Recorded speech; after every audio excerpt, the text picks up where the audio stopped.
Olá, boa noite. Esse é mais um encontro para leitura e reflexões da obra do Bert. Nós estamos lendo o livro O Amor do Espírito. Hoje um encontro especial que estaremos sob dupla orientação do Renato e do Renê, dupla do R. E o Renato, que acabou de chegar da Alemanha, esteve no camping, então chega energizado. Nós paramos na página 76. Quem fará a leitura para a gente é a Marisa. Boa noite para todo mundo. Boa noite, Renê. Boa noite, Renato. Boa noite a todos. Uma delícia estar aqui de volta novamente. Como a Alice falou, hoje quem vai fazer a leitura para a gente é a Marisa, na página 76. A expiação é um substituto para a relação. Podemos começar, Marisa, por favor.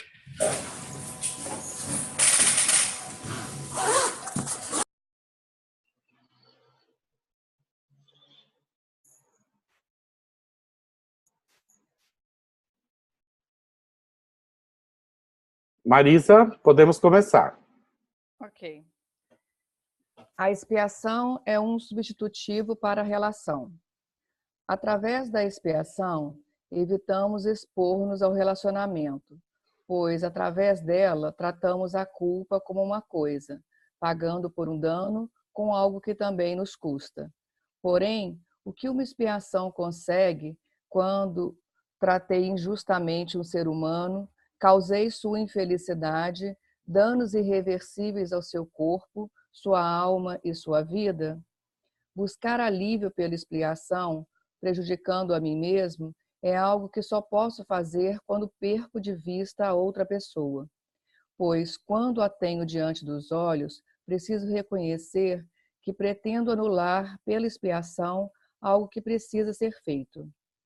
Isso deve igualmente ser considerado no caso de uma culpa que envolve responsabilidade pessoal.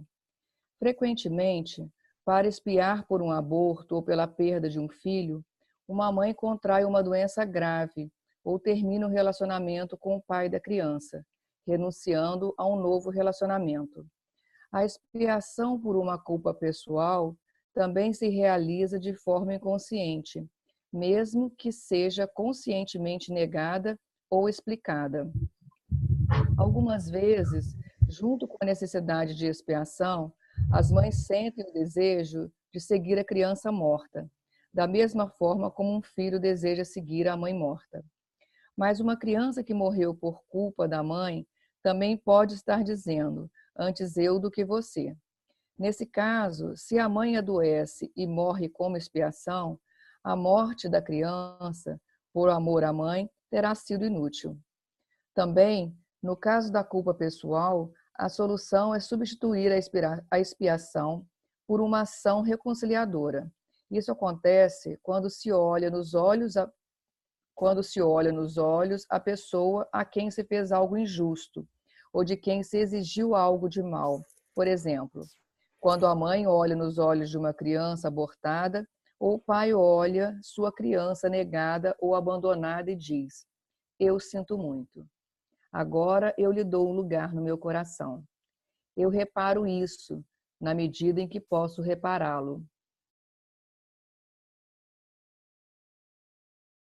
Que eu fizer em sua memória e com você diante dos meus olhos.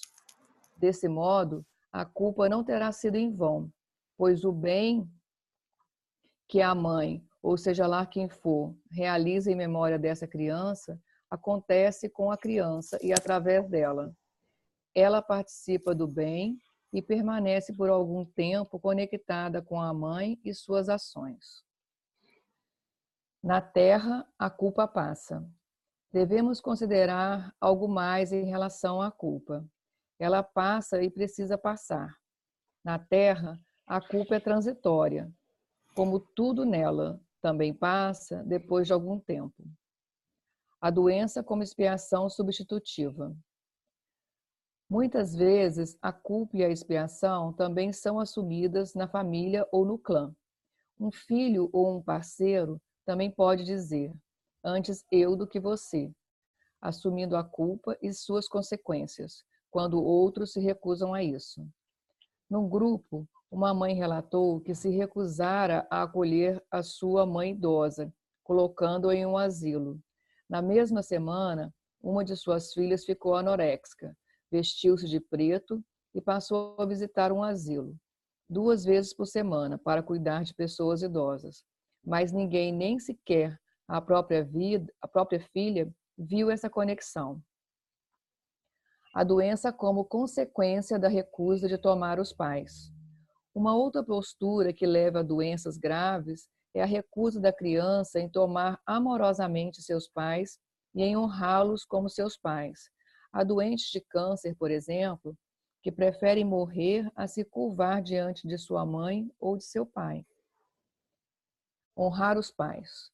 Honrar os pais significa tomá-los e amá-los como eles são.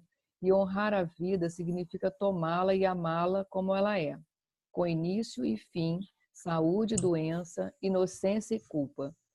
Isso constitui, porém, o ato propriamente religioso, denominado antigamente devoção e adoração. Nós o experimentamos como o despojamento externo, que tudo toma e tudo dá com amor. Vou ilustrar isso com uma história. Poderia chamar-se 2 tipos de felicidade, mas aqui recebe outro nome, o não ser. Um monge que andava buscando pediu ao mercador uma esmola. O mercador se deteve por um momento e, ao dar-lhe o que pedia, perguntou ao monge: como é possível que você me peça o que lhe falta para viver e, no entanto, precise menosprezar a mim e ao meu modo de vida, que lhe proporcionamos isso? O monge lhe respondeu: em comparação com o último que busco, tudo o que mais me parece pequeno. Mas o mercador perguntou ainda: se existe um último, como pode haver algo que alguém possa buscar ou encontrar como se estivesse no fim de um caminho? Como poderia alguém sair ao seu encontro e apossar-se dele como se fosse uma coisa entre outras muitas, mais do que muitos outros? E, inversamente, como poderia alguém afastar-se desse último, ser menos conduzido por ele ou estar menos a seu serviço do que outras pessoas? O monge retrucou: encontra o último quem renuncia ao próximo e ao presente. Mas o mercador ainda ponderou: se existe o último, no que nos aparece e no que permanece, assim como em cada ser se oculta um não ser, e em cada agora um antes e um depois. Comparado ao ser que experimentamos como fugaz e limitado, o não ser nos parece infinito, como o de onde e o para onde, comparados ao agora. Porém, o não ser se revela a nós no ser, assim como o de onde e o para onde se revelam no agora. O não ser como a noite e como a morte. É um começo desconhecido. É só por um breve instante, como um raio, nos abre o seu olho no ser. Assim também, o último só se aproxima de nós no que está perto e brilha agora. Então, o monge perguntou por sua vez: se fosse verdade o que você diz, o que nos restaria ainda, a mim e a você? O mercador respondeu: ainda nos restaria por algum tempo a terra. Outras publicações, esse não precisa, né? Não, isso não é necessário. Precisa ler essas partes, não, de livros. Ok. Só indicação. Bom, já que vamos mudar de capítulo, já vamos fazer uma parada se alguém tiver alguma pergunta, mas Isso aí.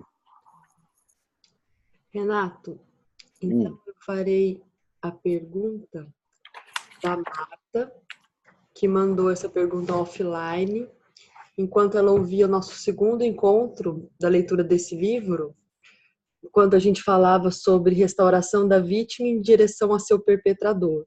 Ela teve essa dúvida e me mandou e pediu que eu lesse para que ela pudesse escutar depois. Uhum. Há pessoas que transitam num campo de vitimização o tempo todo. A própria humanidade do outro, os deslizes do outro, chegam para essas pessoas como que dirigidos exclusivamente a elas. Eu gostaria de compreender sobre essa questão. Essas pessoas buscarem a reparação do que elas entendem como dano, e que na realidade é uma forma de ser do outro.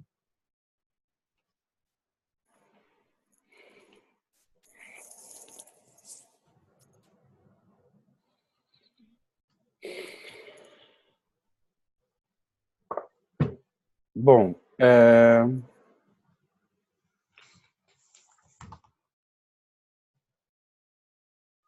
a vitimização é um estado nas relações com o ser humano, né? O estado de vítima, de vitimização, é um estado onde existe uma ausência de tomada de responsabilidade, onde a pessoa se sente inocente. O que significa isso? Significa que ela não sente que ela tem nenhum tipo de participação no ocorrido. É um sentimento das pessoas que se colocam como vítimas, é um sentimento de inocência. Elas se sentem puras, como uma criança. As crianças, elas vivem num estado natural de inocência, onde elas não têm a mínima noção de que as suas ações possam trazer algum tipo de consequência. Então, o que a gente costuma dizer é que uma pessoa que vive nessa posição de vítima, ela vive num profundo estado de inocência, aonde ela não toma nenhum tipo de responsabilidade ou não tem a mínima consciência de que as suas ações podem trazer consequências. Então, uma pessoa assim, o mundo é responsável por tudo que acontece com ela e ela não tem responsabilidade e nem participação nessas dinâmicas dentro da relação dela. Então, nós ajudamos uma pessoa que vive nessa posição de vitimização quando nós a frustramos. Ou seja, quando nós frustramos uma pessoa que vive nessa posição de vítima, assim como quando nós frustramos uma criança, nós permitimos que a partir dessa frustração ela vivencie sentimentos e a partir disso elas possam amadurecer. Então, terapeuticamente falando, nós não devemos trabalhar com vítimas, porque isso não nos levaria a lugar nenhum. O que normalmente ajuda seria frustrar essas pessoas. Isso falando do ponto de vista terapêutico, de como nós podemos lidar ou ajudar uma pessoa que se coloca na posição de vítima, que seria frustrá-la. Agora, quando nós levamos esse tema para uma dimensão, por exemplo, de o assassino e sua vítima, agora nós estamos falando de uma outra dimensão de vítima, né? Estamos falando daquele que sofreu algo que é irreparável, que é a morte. Estamos falando daquele que fez algo e que o colocou numa posição de assassino.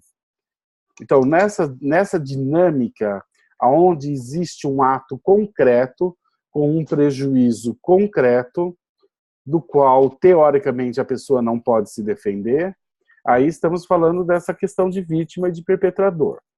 Agora, quando nós olhamos para essa relação de vítima e perpetrador, dentro de uma dimensão muito maior, o que a gente começa a observar e perceber é que dentro dessa dinâmica existe uma forte atração entre a vítima e o perpetrador.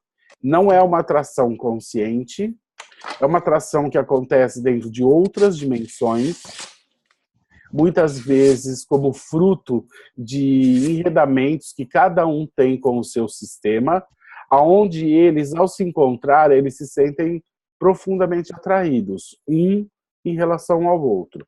Isso é o que a gente observa nessas situações mais dramáticas, aonde essa interação termina com algo irreparável, como no caso de uma morte e de um assassinato, como no caso de uma violência sexual, de um estupro e da sua vítima. Então, assim, dentro da dinâmica racional ou psicológica, essas dinâmicas estabelecem uma relação de vítima e perpetrador. Só que quando nós olhamos para esses casos, essa situação ela fica basicamente sem solução. Essas pessoas, é uma situação que não tem retorno, por assim dizer. O ocorrido se transforma em algo que é impossível de ser reparado. Só que quando nós olhamos para isso dentro de uma outra dimensão, a gente vê que essa reparação ou essa reconciliação, muitas vezes ela acontece. Ela acontece porque dentro de outra dimensão se reconhece essa atração irresistível que ambos têm um ao outro. Mas isso só é possível quando nós olhamos dentro de outra dimensão. Como quando nós saímos desse julgamento de certo e errado, de bom e mal, de alto e baixo, saímos dessa dualidade. Mas para sair dessa dualidade, eu preciso olhar para algo maior, onde essas pessoas se encontram unidas pelo destino. Então, a vítima e o perpetrador, para abordarmos esse tema, nós temos que olhar para isso de várias dimensões. Uma é da relação terapêutica, onde o que eu faço com alguém que se apresenta como vítima o tempo todo, na vida ou nas relações, e outra é falar dessa relação de vítima e perpetrador, aonde, nessa dinâmica, a solução ou essa libertação só é possível dentro de outra dimensão. Renê, você quer acrescentar alguma coisa? Fique à vontade, por favor. Obrigado, Renato. Na verdade, você fez um histórico fantástico, começando pela própria questão da vitimização, né, como estado de inocência, né, uma coisa que o Hellinger fala muito, né, desse estado de inocência, que muitas vezes a gente pode ver no momento do trauma, na regressão ao estado infantil, né, a criança ela fica num estado infantil, infantilizado. Muitas vezes no consultório a gente percebe que o indivíduo ele traz um sintoma e ele traz a vitimização ou mesmo essa regressão a esse estado infantil, né? E muito pontual também a diferenciação depois da vítima no contexto entre vítima e perpetrador, né? Não gostaria de acrescentar mais nada, Renato. Obrigado. Ok. Mais alguma pergunta, Alice? Deixa eu ver. Marco, você tem uma pergunta? Sim, Alice, novamente trazendo aqui para o campo do direito, né, do exercício profissional específico de advogado. Nós lidamos com vítimas reais, quase todos os dias. Vítimas reais também se vitimizam. Ela é vítima, ela sofreu dano injusto, mas muitas vezes a dor dessa pessoa superlativiza. E aí ela alimenta com o processo de vitimização. E essa questão de, terapeuticamente, o nosso papel é frustrar a pessoa que está se vitimizando. No exercício da advocacia, eu entendo que a gente deve fazer isso também, eu faço isso. Mas tem que ter muito mais cuidado, muito zelo com a questão, né? Porque separar o que é a reação natural de quem foi vítima e está sofrendo por conta de sofrimento real, daquele ponto em que a pessoa está exagerando, né? Então, é alguma coisa que a gente vai ter que estudar mesmo para aprimorar o exercício da advocacia. E do juiz, promotor, né, todos os atores aí de um processo judicial, onde, na maior parte das vezes, nós temos conflito, né? A matéria-prima do advogado ou é o sofrimento ou é o sucesso. Mas o sucesso também gera sofrimento, personalizado pelo sentimento de ansiedade, o medo de não dar certo aquele empreendimento que a pessoa está sendo bem-sucedida. Então, assim, o que eu queria, Renê e Renato, é que nos ajudasse um pouco a pensar sobre esse papel do profissional do direito em relação a uma vítima real, mas em relação a uma vítima real que também se vitimiza. Obrigado.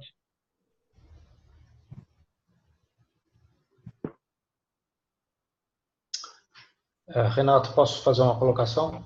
Por favor, fique à vontade, né?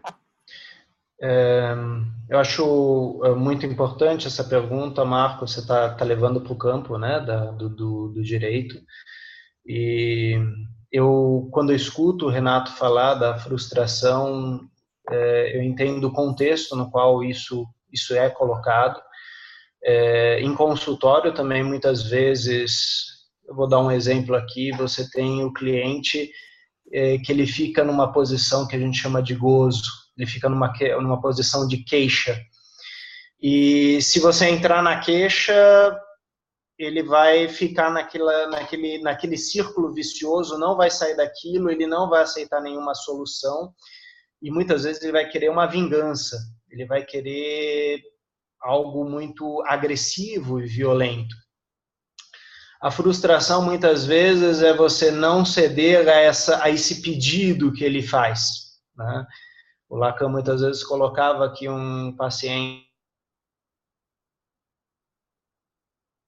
em seu discurso, a frase não me dê aquilo que eu estou lhe pedindo, né? Então, é aquela coisa, é uma insatisfação constante, e na hora que o analista, na hora que o terapeuta frustra isso, muitas vezes o indivíduo cortado naquele momento, rompido, ele cai em si e muitas vezes pode tomar um pouco daquela responsabilidade ou então se colocar naquela situação, né?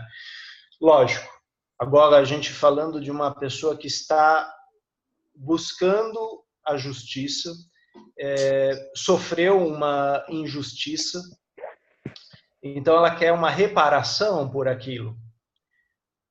Isso é um ponto. O outro ponto é ela quer a reparação e ela também quer uma vingança em relação a isso. Né? Como você colocou, é uma vítima se vitimizando. E sim, essa diferenciação sutil ela é muito importante dentro da sua área, assim como ela é muito importante também dentro da área terapêutica, porque nós não queremos retraumatizar aquele indivíduo, né? Nós queremos tirá-lo daquele lugar, né? Até porque daquele lugar ele poderá afundar-se sempre mais e mais. Não sei se fiquei claro nisso que eu coloquei, né, Renato? Eu só queria dar um pouco também a visão aí da psicanálise em si. Obrigado, Renê. Obrigado.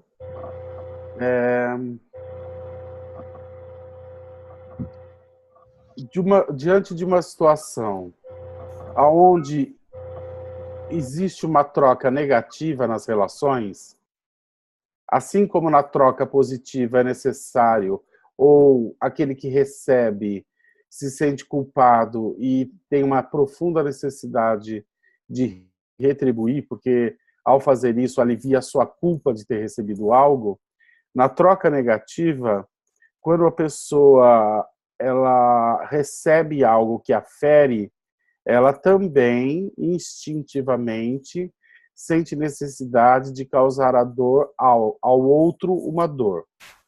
Ou seja, ela quer uma vingança, ela quer uma compensação. E nos casos mais graves, aonde isso vai parar na justiça, né? Ou seja, aqueles casos onde se busca um advogado ou que se leva isso a um tribunal, porque uma das partes se sente profundamente lesada, ferida ou prejudicada por algo, ela, na base disso, que ela busca é uma compensação, né? Estamos falando da terceira força que atua dentro das relações, que é a necessidade de compensação, mas aí, no caso, uma compensação negativa. Diante disso, existem vários caminhos.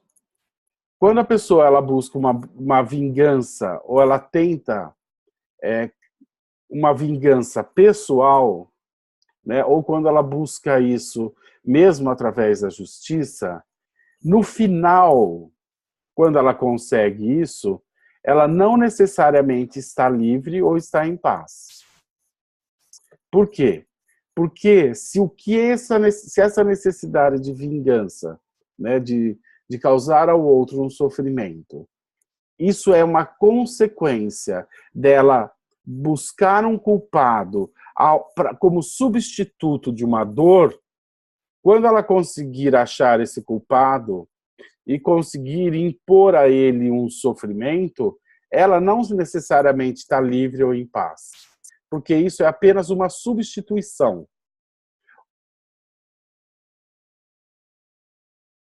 Nessas dinâmicas, é quando a pessoa, ao invés dela buscar pela vingança, ela vive a sua dor. Isso sim pode libertá-la. O que o outro fez, e a justiça vai julgar, certo? E muitas vezes, se o outro causou algum prejuízo, a justiça normalmente julga e essa pessoa vai ter uma pena por isso. Mas essa pena não alivia e não liberta essa pessoa que está na posição de vítima se ela não vivenciar essa dor. A única coisa que pode libertá-la dessa dinâmica é ela viver essa dor. Então, a vingança como uma substituição para evitar a dor não funciona, não tem resultado. Mesmo que seja aplicado ao outro uma pena, o que normalmente, dentro das legislações, dentro do judiciário, isso é recomendado. Então, assim, dentro do aspecto jurídico, o juiz, baseado nos fatos, é normal que ele aplique uma pena, mas isso não necessariamente resolve um conflito. Porque se a pessoa não viver a sua dor ou o seu luto, por mais que o outro pague, ela permanece na raiva, ela permanece indignada. Então, isso não resolve nada. Então, quando o Marcos fala de fazermos mais reflexões sobre isso, é entender que, muitas vezes, soluções muito graves, elas só podem caminhar de fato, não apenas estabelecendo uma pena, mas sim ajudando essas pessoas a viverem essa dor, esse luto, que é o que pode, de fato, trazer a ela paz. Porque, ao viver essa dor, ela agora tem condição de aceitar aquilo como um destino, ao invés de ficar buscando um culpado por aquilo. Então, eu gostaria de acrescentar aí.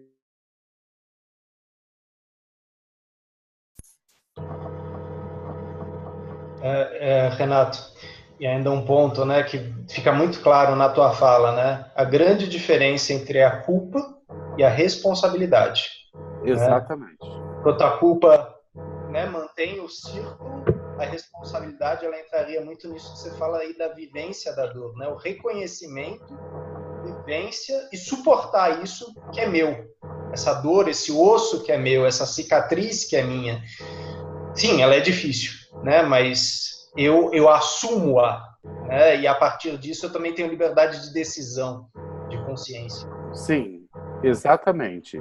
E se eu não vivo isso e só fico em busca do culpado, ou que o culpado pague por algo, mesmo que o culpado pague, eu permaneço no meu sofrimento. Ou eu vivo a minha dor e a partir disso eu me entrego e digo sim para a vida, ou eu passo no meu sofrimento vivendo em busca de, de uma justiça e o que me aprisiona nisso para sempre. Isso não necessariamente resolve nada. Por outro lado, também é importante que a pessoa que causou um grave prejuízo ao outro, que ela seja cobrada por isso, que ela fique na cadeia ou que ela pague algo por isso. Então, a justiça está aí para cumprir tudo isso, o que é extremamente importante e necessário. Mas não tenhamos a ilusão que isso necessariamente resolve algo. Isso não necessariamente liberta essas pessoas dessa situação de conflito. Mais alguma pergunta, Alice? Sim, a Diksha e depois a Larissa. A Diksha tem uma pergunta e a Larissa tem também uma pergunta. Diksha, pode abrir seu microfone. Oi. Bom, eu acho que, de certa forma, a última fala respondeu a pergunta que eu ia fazer antes, né? Que era assim, em nível sistêmico, como que a gente poderia pensar a relação...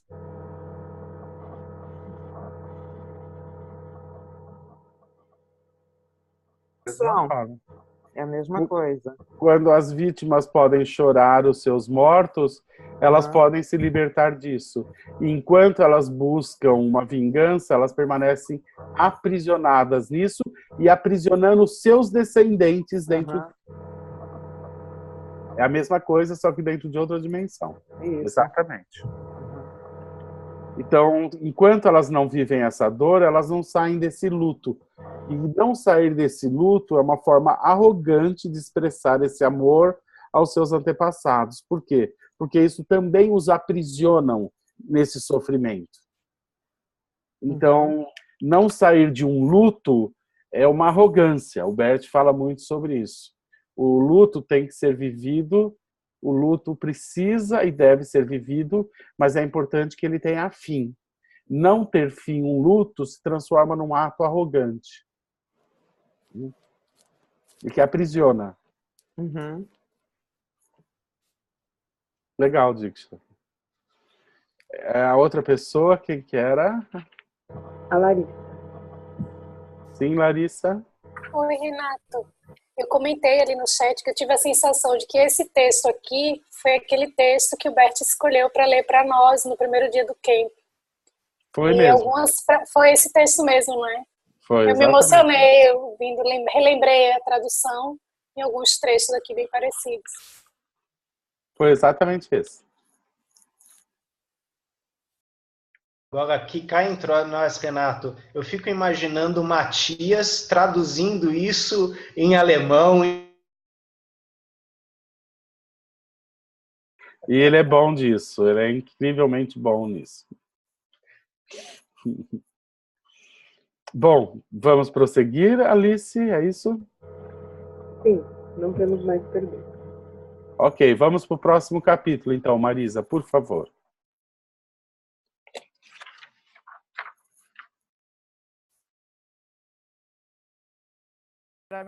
Meu microfone. Alô? Oi? Pode falar. Ok, eu não estava conseguindo liberar meu microfone. Segurar o microfone perto da boca, Marisa. Tá, eu não estava conseguindo liberar. Renato, eu queria só fazer um comentário, assim, porque o colega estava falando a respeito do advogado, né, como dentro do direito sistêmico, e aí eu tô até acompanhando um caso acho que um dos casos assim, mais difíceis que eu já acompanhei de alienação parental e com falsa denúncia de abuso.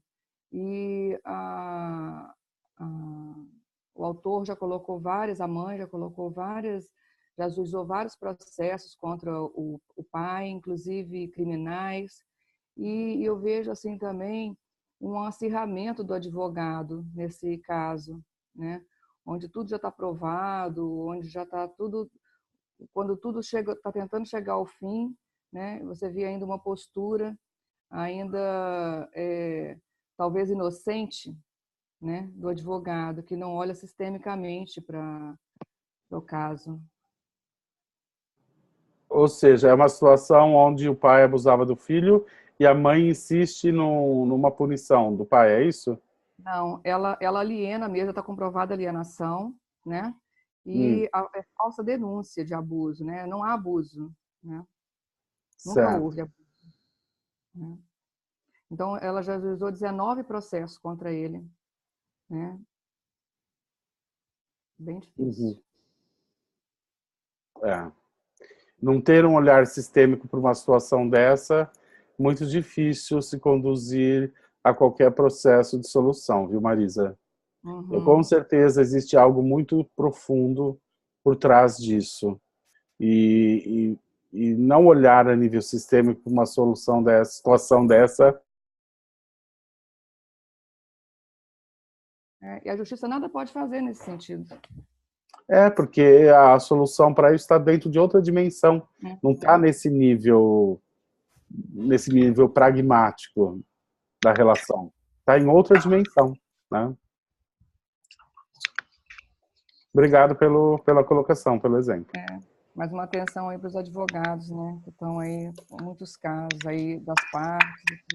Importante os advogados estarem se envolvendo com o direito sistêmico. Ok, vamos continuar, Marisa? Saúde e cura do ponto de vista espiritual. O amor do espírito. Adoecemos quando nos desviamos do amor do espírito. A saúde permanece e retorna quando vivemos em sintonia com o amor do espírito ou encontramos novamente o caminho para ele, se tivermos perdido a sintonia com esse amor.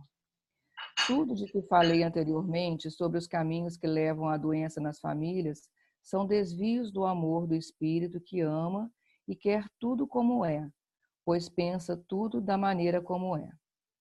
Tudo de que falei anteriormente sobre os caminhos que podem atenuar e curar doenças nas famílias são caminhos de retorno ao amor do espírito e à sintonia com o mesmo. Qual é o significado exato disso? Primeiramente, a doença vem como a rejeição dos pais e acusações contra eles.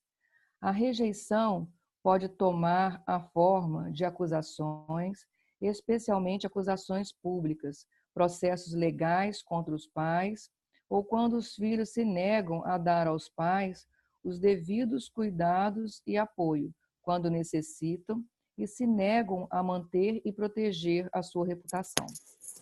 Algumas vezes, podemos ver tais quadros de fundo em pessoas com câncer ou com outras doenças graves. Muitas delas preferem morrer a honrar sua mãe. A obesidade, principalmente em mulheres, muitas vezes está relacionada a uma rejeição, assim como o fracasso na profissão e no relacionamento de casal. Os dois últimos sintomas não são doenças no sentido exato da palavra, mas suas consequências podem ser similares às das doenças. O amor do espírito não tolera a rejeição dos pais, não importando os motivos. Ele não tolera nenhum tipo de arrogância ou superioridade. As consequências da rejeição dos pais, reclamações e acusações, são as mesmas também onde parecem ser justificadas. Aqui nos é mostrado de forma especial que no nível do espírito regem outras ordens diferentes daquelas que regem no nível de certo ou errado e de justo ou injusto. No nível do espírito, aquilo que estava oposto à saúde e ao sucesso é colocado em ordem, tanto para os filhos como para os pais. A questão é: como podemos retornar ao amor por nossos pais? Quando vamos ao encontro para além da diferenciação entre bom e mal no nível do espírito com o amor do espírito? Através do exemplo de uma criança que foi dada à adoção, descrevo mais especificamente como isso pode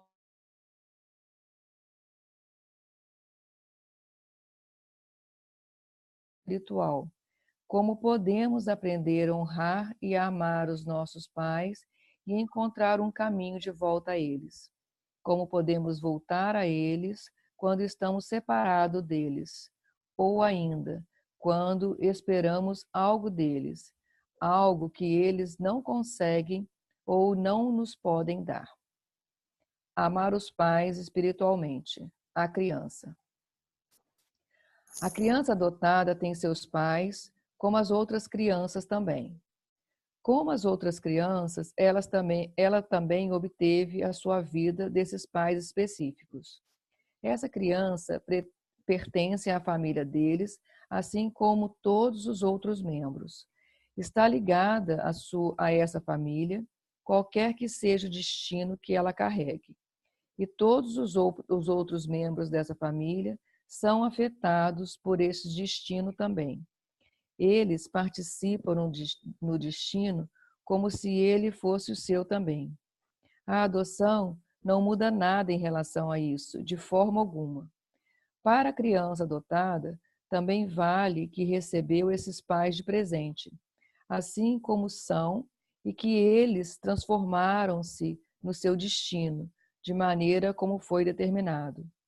Qualquer acusação contra eles, como se tivessem se tornado culpados em relação à criança, e qualquer outra exigência em relação a eles, volta-se contra essa força espiritual que movimenta os pais e a criança, pois ninguém pode ser diferente do que é.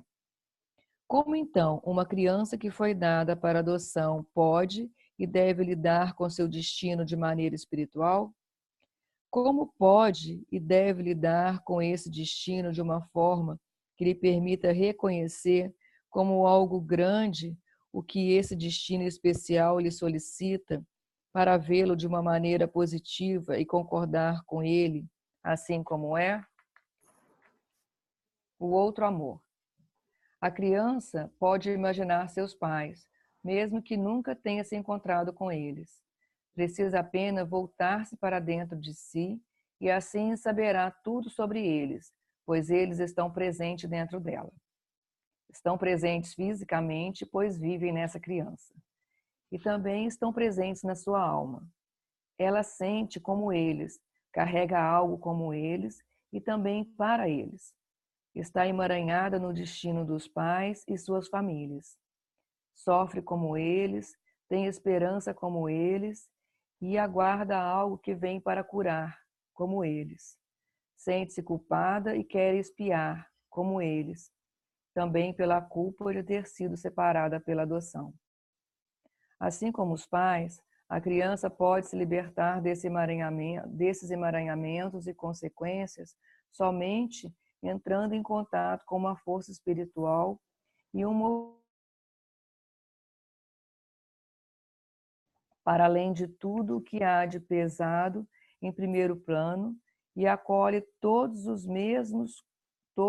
com o mesmo cuidado e os toma a seu serviço para algo que está além deles. É um serviço através do qual tanto ele quanto outros podem crescer, pois a adoção é difícil para todos os envolvidos e torna-se um destino comum para eles, através do qual ficam mais humanizados, mais amorosos, mais incluídos, mais humildes e grandes. Meditação. A despedida.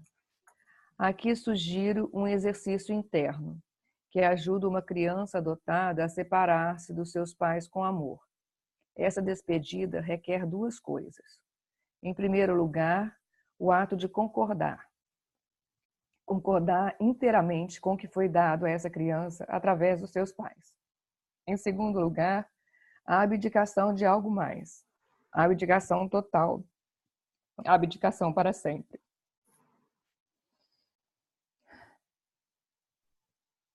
Como esse exercício pode ser feito individualmente? A criança fecha os olhos e imagina sua mãe e seu pai. Eles se amaram como homem e mulher. Não puderam agir de maneira diferente, independentemente das circunstâncias. Uma força maior serviu-se deles. Quis que, com esse amor, essa criança recebesse a vida. Então, a criança olha para sua mãe e seu pai como se eles foram tomados a serviço por essa força. Ao mesmo tempo, olha para além dos pais, para essa força espiritual e se curva profundamente diante dela. Sente como essa força também lhe dá o seu amor e o presente da vida através dos seus pais e a atrai com amor.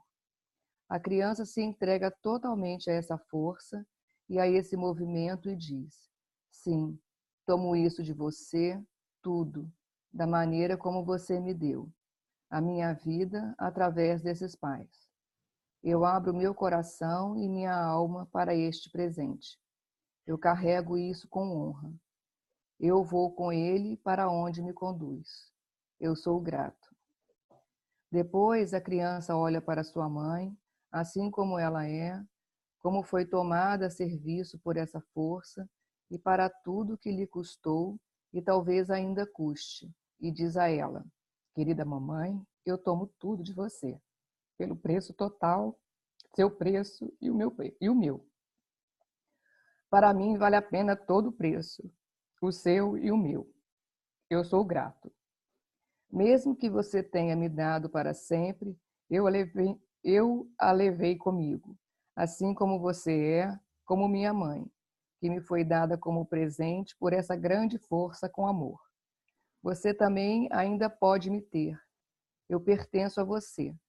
Se algum dia precisar de mim, saiba que será sempre minha mãe e eu serei sempre seu filho. Depois, a criança olha para seu pai, assim como ele é, assim como foi tomado a serviço por essa força, e para tudo que lhe custou e talvez ainda custe, e diz a ele: querido papai, eu tomo tudo de você pelo preço total, seu preço e o meu. Para mim, vale a pena todo o preço, o seu e o meu. Eu sou grato. Mesmo que você tenha me dado para sempre, eu o levei comigo, assim como você é, como meu pai, que me foi dado como presente por essa grande força com amor. Você também ainda pode me ter. Eu pertenço a você. Se algum dia precisar de mim, saiba que será como meu pai. Será sempre meu pai. E eu serei sempre seu filho.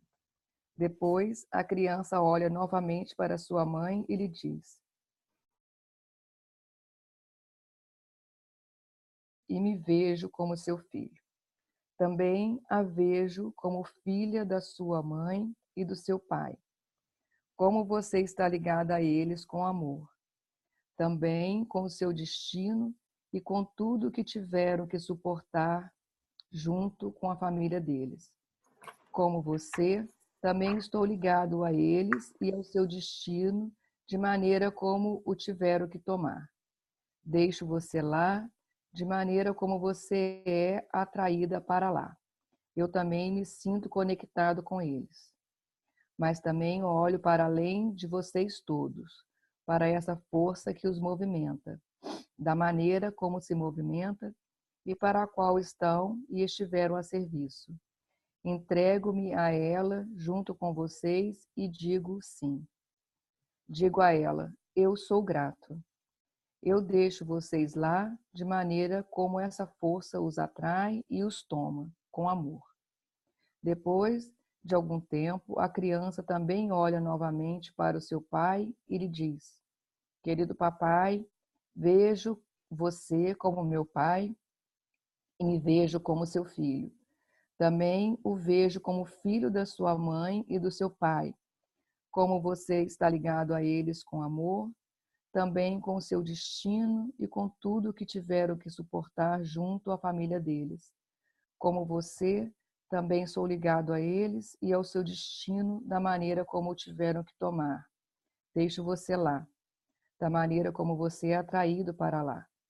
Eu também me sinto conectado com eles, mas também olho para além de todos vocês, para essa força que os movimenta, assim como se movimenta, e para a qual estão e estiveram a serviço. Entrego-me a ela junto a vocês e digo sim. Digo a ela: eu sou grato. Eu deixo vocês lá da maneira como essa força os atrai e os toma com amor. Ok, Marisa.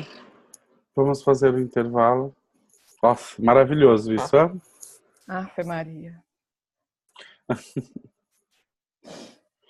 Maravilhoso, maravilhoso. Perguntas? Alguma pergunta? Deixa eu ver.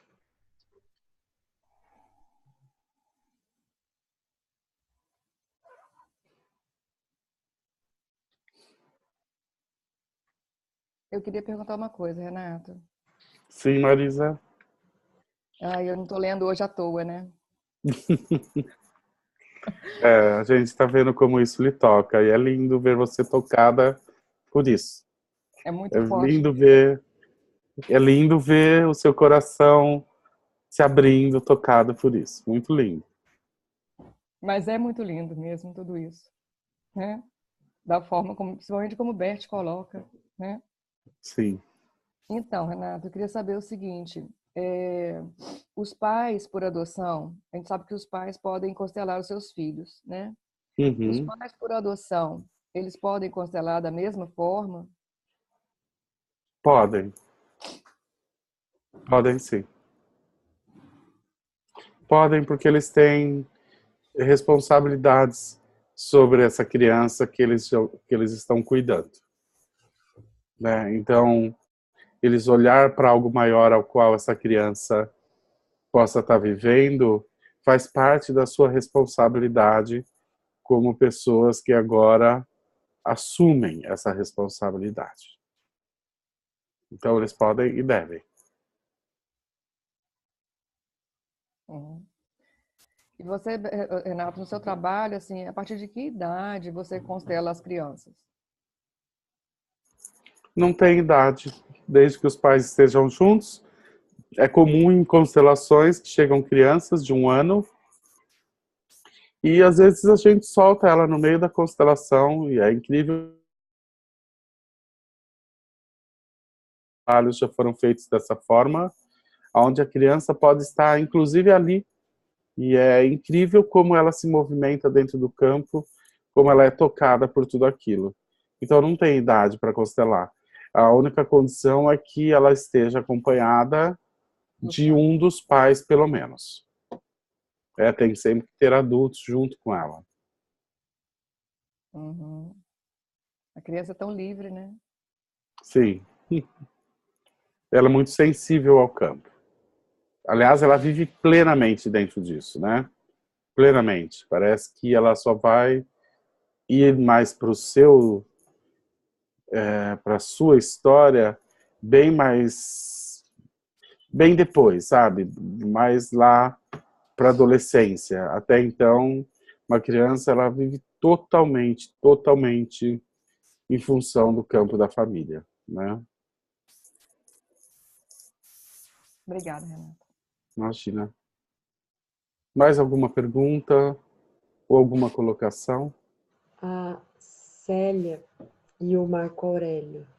Célia, você está com o microfone? Ah, não. Eu vou ler a pergunta para você, então. Uma criança que adoece após um luto na família pode estar pegando algo que é dos pais?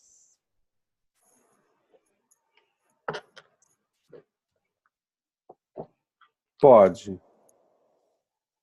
Pode sim. Especialmente porque algumas pessoas, nessa fase do luto, ou no caso de uma perda, muitas pessoas querem ir junto, querem morrer junto. Então, uma criança adoece muitas vezes dizendo antes eu do que você. Então, sim, uma criança pode adoecer numa situação de luto, especialmente quando nesse luto não está apenas se vivendo uma dor e uma perda, como quando se nesse luto existe alguém dentro do campo que quer acompanhar a pessoa que morreu. Então, uma criança nessa situação pode adoecer tentando ir no lugar daquele que está em luto e que também quer morrer. Então, sim, essas coisas normalmente não acontecem à toa. É importante olhar com atenção para isso.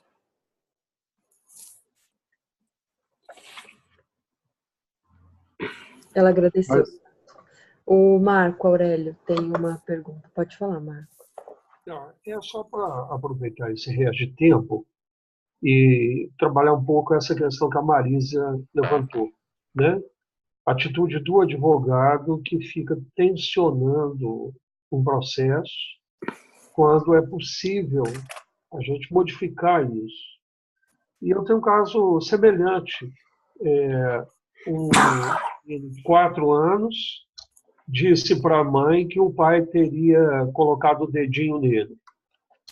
A mãe, obviamente, enlouqueceu com a fala da criança e fugiu de Belo Horizonte com o filho comum e um outro mais velho. E esse pai me procurou querendo que eu entrasse com uma ação de busca e apreensão da criança. E eu recusei isso, né? Eu disse para o cliente que o melhor a fazer seria ele procurar imediatamente o Conselho Tutelar, relatar o episódio e pedir exame de corpo de delito para comprovar a inexistência do fato. E pediu o telefone da mãe da criança. Ele me passou, mas disse que não ia jantar, que ela era ignorante. E, de fato, quando eu liguei para ela obviamente me distratou e ficou xingando uns 20 minutos e falando que não confiava em mim, porque eu era o advogado do agressor. Aí eu falei com ela, você tem toda a razão de não confiar em mim. E eu estou te ligando, não é nem por mim, nem pelo meu cliente. Eu estou te ligando por você e pelo seu filho. Faz um favor para vocês dois. Procura o Conselho Tutelar e pede o exame de corpo de delito. Se o fato aconteceu, aí você faz o que você quiser, manda matar, vai lá, mata pessoalmente o pai da criança, faz o que você quiser. Mas se você reconhecer que o fato não aconteceu, você vai se libertar desse drama e vai ter a solução. Essa foi a atitude que eu tomei. Em 45 dias, eu fiquei impressionado com a solução que veio. Eu criei um grupo de WhatsApp envolvendo a mim e aos dois. E fui mediando isso. E colocando reflexões, colocando questões, textos, vídeos, né? Inclusive da Simone Arroyo, que eu gosto muito dos vídeos dela. E isso ajudou demais esse processo. Quer dizer, a questão da atitude não belicosa, né? Eu acho que isso é difícil no nosso campo de atuação, mas eu sempre procuro fazer isso, mas agindo como um médico. Quando tem que pegar o bisturi, não pode vacilar. É isso, obrigado.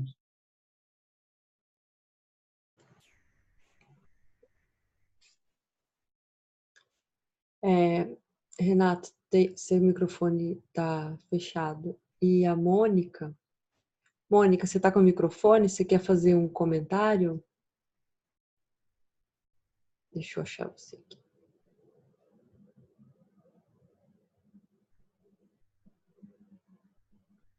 Pode falar. Porque eu estou no celular, não sei se está para ouvir. Tá, dá para ouvir. Eu não sei explicar, mas eu acho muito difícil uma criança que é adotada, abandonada, ter que, né, aceitar esses pais, honrar esses pais, etc.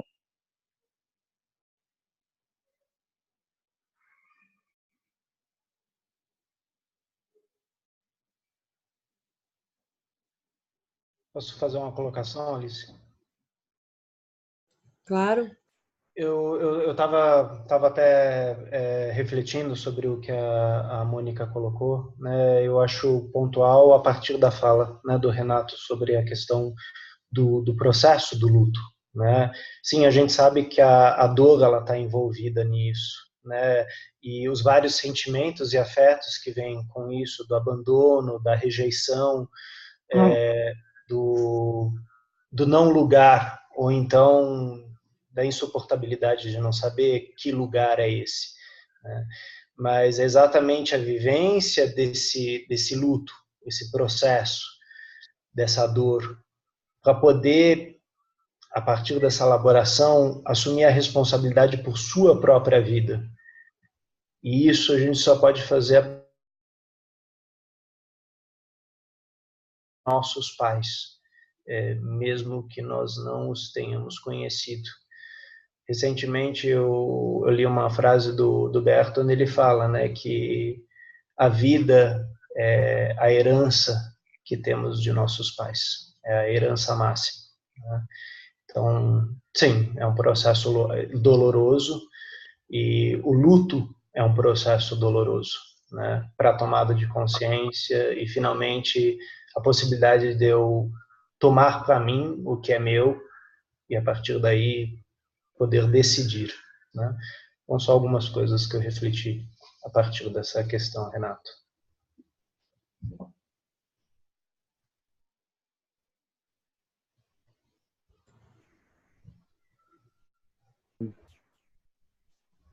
Quando uma criança é entregue para adoção,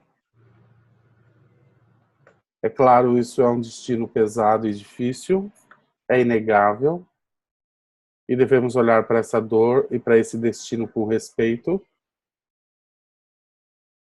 Mas a pessoa que toma esse destino num papel de vítima, ela permanecerá presa o resto da sua vida dentro disso. E não poderá tomar o que tem de grande nesse destino. Ela vai viver com o que é de pequeno, que é o ressentimento, que é a mágoa. Aquele que ousar, aquele que tem esse destino pesado, e ousar olhar para algo maior, que foi olhar para algo maior, que é algo além do fato dela ser entregue, que é a vida, e puder estar grato a essa vida, então ela vai tomar o que tem de grande nesse destino. E aí ela pode ficar em paz. É uma decisão. Perfeito, Renato. Tem algo grande e tem algo pequeno. É uma decisão nossa a que a gente vai olhar, ao pequeno ou ao grande. Ou seja, a gente sabe que uns destinos são piores do que outros, mais pesados. Mas também a gente já sabe disso, que todo destino pesado contém também grandes presentes. Eu só acesso esses grandes presentes quando eu tomo isso como um destino. E eu me reduzo, eu me aprisiono quando, diante desse destino pesado, eu me vitimizo.